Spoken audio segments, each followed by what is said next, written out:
ముందుగా వేదిక టీవీ ప్రేక్షకులకు స్వాగతం. వేదిక టీవీ చేపడుతున్న సర్వే ఏదైతే ఉందో ఇది కేవలం ప్రజల అభిప్రాయాలు మాత్రమే. వేదిక టీవీ అభిప్రాయం కాదు. నిజాన్ని నిర్భయంగా ప్రజలతో మాట్లాడి చర్చించడానికి వేదిక టీవీ ఎల్లప్పుడూ కృషి చేస్తుంది. ఇందులో భాగంగా ఈరోజు రంగారెడ్డి జిల్లా ఇబ్రహీంపట్నం డాక్టర్ బిఆర్ అంబేద్కర్ చౌరస్తాకి రావడం జరిగింది. మరి ఇక్కడ ఉన్నటువంటి ప్రజలు రేవంత్ రెడ్డి గారి పాలన విధి విధానాలు ఎలా జరుగుతున్నాయి, మరి అలాగే కాంగ్రెస్ హయాంలో రేవంత్ రెడ్డి గారు ప్రవేశపెట్టిన ఏ 6 గ్యారెంటీలు కానీ సంక్షేమ పథకాలు కానీ ప్రజలకు ఏ విధంగా లబ్ధి చేకూరుతున్నాయి, అలాగే గతంలో కేసీఆర్ గారి పాలన ఏ విధంగా ఉంది అని ఇక్కడ ఉన్నటువంటి ప్రజలతో మాట్లాడి వాళ్ళ యొక్క అభిప్రాయం తెలుసుకునే ప్రయత్నం చేద్దాం. నమస్తే అమ్మ. నమస్తే. మీ పేరమ్మా? నా పేరు ఖాజాబాను.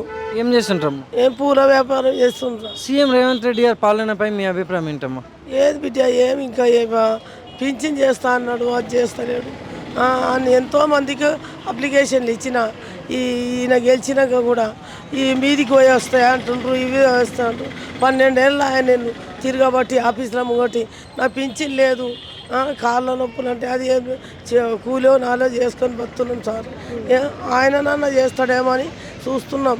ఈయన కాగితాలు ఏమంటాడు, ఆయన కాగితాలు ఏమంటాడు, ఆడికి అంటారు ఈడికి అంటారు.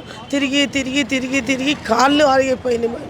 అని పింఛన్ ఇంకా వస్తలేదు. 10-12 ఏళ్ళు సార్ నాకు పింఛన్ రాక. కొడుకులు పెడతలేరు, ఎవరు పెడతలేరు. ఆ నెలకు అవి వస్తాయి, గోళీలకో మందులకో దేనికో వస్తాయని తిరుగుతున్నాం. ఇంకా చేస్తలేరు, ఎవరికి చెప్పినా చేస్తలేరు. ఇక రేవంత్ రెడ్డికి కూడా చెప్తున్నాం, మీదికి పోయి రావాలి, ఆయన చెప్పాలి, ఈయన చెప్పాలి, వాళ్ళు అంటున్నారు కానీ చేస్తలేరు సార్. ఇంకేం చేయాలి చెప్పు మాకు.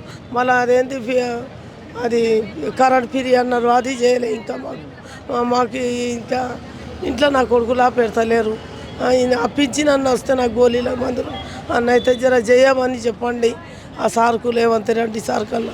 మరి గతంలో కేసీఆర్ గారి పాలన ఎలా ఉంటుందమ్మా? కేసీఆర్ పాలన అది అప్పుడు ఆయన ఏం చేసిండో ఏమో 200 ఇచ్చిండు కానీ ఆ 200 మాకు 10 ఏళ్ళ ఆ 200 కూడా బంద్ అయ్యి ఆయన ఇచ్చి ఆయన 10 ఏళ్ళు తీసుకున్న ఆడికెళ్ళి కట్ చేసిర్రు. 2-3 రోజులు నా దవాఖానలో ఉన్నా నేను 5-6 రోజులు 5-6 నెలలు ఉన్నందుకు చచ్చిపోయిందని కట్ చేసిర్రు. మళ్ళీ అప్లై చేసిన 10 ఏళ్ళ సార్ తిరుగుతా ఉన్నా. చెప్పులు అరిగిపోతున్నాయి మావి కానీ పింఛన్ వస్తలేదు, ఉండడానికి ఇల్లు లేదు, కొడుకులా పెడతలేరు. రూమ్ తీసుకొని అలా వండుకొని తింటున్న బిడ్డ. ఇంకేం చేయాలి చెప్పు. నమస్తే అమ్మా. నమస్తే నాన్న. మీ పేరమ్మా? నా పేరు సత్యమ్మ, బోళ్ళ సత్యమ్మ. ఏం చేస్తారమ్మా? పూలు అమ్ముకుంటాం. సీఎం రేవంత్ రెడ్డి గారి పాలనపై మీ అభిప్రాయం ఏంటమ్మా? అయితే నా కొడుకులు 2 చచ్చిపోయారు బిడ్డ. ముసలాయన చచ్చిపోయింది, ముసలాయనకు వచ్చేది. ఇక నాకు వస్తలేవు, 2 ఏళ్ళ పెన్షన్ రావట్లేదా? వస్తలేదు. ఆయనకు వచ్చేది, నాకు వస్తలేదు బిడ్డ. ఇక నా కొడుకులు లేరు, ఎవరు లేరు, బయట ఆడుకొని తినవలసి వచ్చింది. ఏం చేద్దాం అయ్యా? పింఛన్ ఇస్తేనే లేదు. పోటీచ్చి వచ్చిన ఆడ అన్ని అప్లికేషన్ గిట్ట అన్ని ఇచ్చి వచ్చిన గ్రామ పంచాయతీలో ఇస్తలేరు. ఇప్పుడు అంటారు, అప్పుడు అంటున్నారు. ఆయన గతంలో కేసీఆర్ గారి పాలనపై మీ అభిప్రాయం ఏంటమ్మా? అదేనాయన అప్పుడు నాకేం రాలేదు. అప్పుడు మంచిగా ఉండే, కేసీఆర్ ఉన్నప్పుడు మంచిగా ఉండే. ఇప్పుడు ఏం లేదు, నాకేం రాలేదు. ముసలాయనకి వచ్చినాయి అంతే. థ్యాంక్స్ అమ్మా. నమస్తే అమ్మా. నమస్తే. మీ పేరమ్మా? కళావతి. ఏం చేస్తారమ్మా? పూల వ్యాపారం. సీఎం రేవంత్ రెడ్డి గారి పాలనపై మీ అభిప్రాయం ఏంటమ్మా? ఆయన ఏం చేస్తుండే ఇప్పటివరకు అయితే ఏం చేయలేదు మాకు. ఇక అన్నిటికీ చేస్తామని అంటారు కానీ ఇప్పటివరకు ఏం చేయాలి. ఆయన కేసీఆర్ అన్ని అప్పులు చేసిపోయాడు, ఈయన ఏం చేస్తాడు? ఇక ఈయన కూడా చేయాలంటే కొంచెం కోలుకోవాలి కదా, ఇక అంతే. మరి గతంలో కేసీఆర్ గారి పాలనపై మీ అభిప్రాయం ఏంటమ్మా? అప్పుడు ఎలా ఉంది?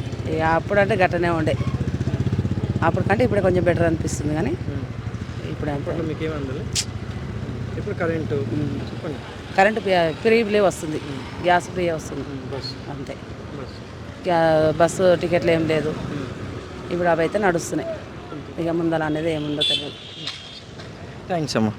సరే. నమస్తే సార్. నమస్తే. మీ పేరు సార్? నాకే. ఏం చేస్తుంటారు సార్? చెరుకుబండి. సీఎం రేవంత్ రెడ్డి గారి పాలనపై మీ అభిప్రాయం ఏంటి సార్?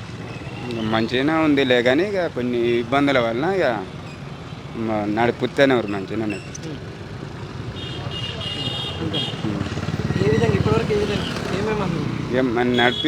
వాళ్ళు ఒప్పుకున్న వరకు నడిపిస్తూనే ఉన్నారు కానీ ఇక కొన్ని ఇక అప్పులు అవి ఉంటాయి కదా, వాళ్ళకు సర్దుకోవాలి కదా.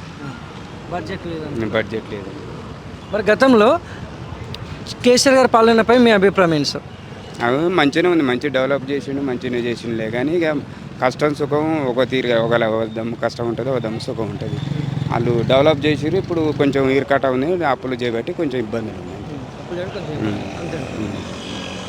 ఇప్పుడు ఈ కరెంట్ కానీ గ్యాస్ కానీ వస్తే అందుతున్నాయి అంటారు?